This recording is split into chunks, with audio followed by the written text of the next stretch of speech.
The flying kipper route ran through the night, delivering fish from the docks to the mainland, across the highest altitude line in the country. That old line was treacherous at best, but when Henry was put on there, in the middle of winter, it was a death trap. In 1970, fish had started being delivered by road to the mainland. It was safer and more cost-effective, and the line was declared redundant. Dangerous and unnecessary, it came as a shock to the islanders when it was reopened. That fat shite always hated Henry. He didn't like his cheerful manner, and he clearly had other lifestyle choices when he was a human. Fat wanted Henry away from the other engines, and kipper run was a death sentence. On the night of February the 8th, 1983, Henry had only been on the kipper rung for a week.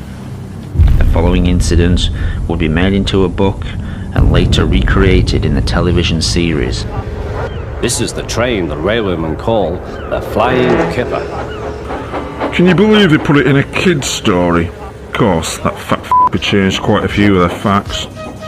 They couldn't know the points from the main line to a siding were frozen, and the home signal should have been set at danger, but snow had forced it down. As the train approached the most treacherous part of the line, unnoticed to Henry, his driver and firemen, the points had diverted them to the adjoining siding and right into the path of another train.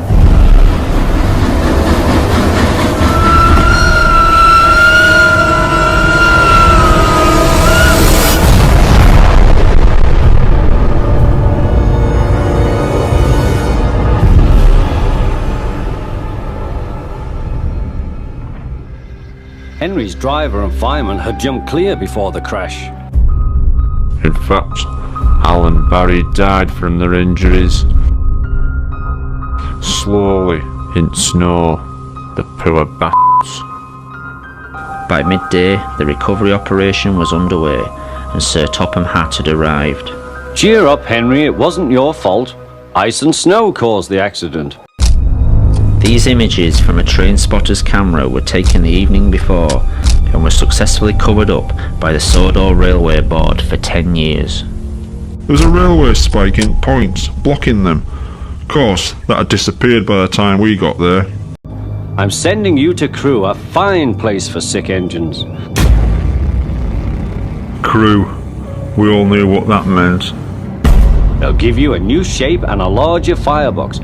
Crewe was, at the time, one of only 2 scrap metal yards in the UK capable of handling and recycling organic material as well as engine parts. You'll feel a different engine and won't need special coal anymore. With those few words, he'd sentence Henry to death. Won't that be nice? Yes, sir, said Henry doubtfully. Everyone knew he wouldn't see him again, and everything was sewn up nice and neat for that fat f***.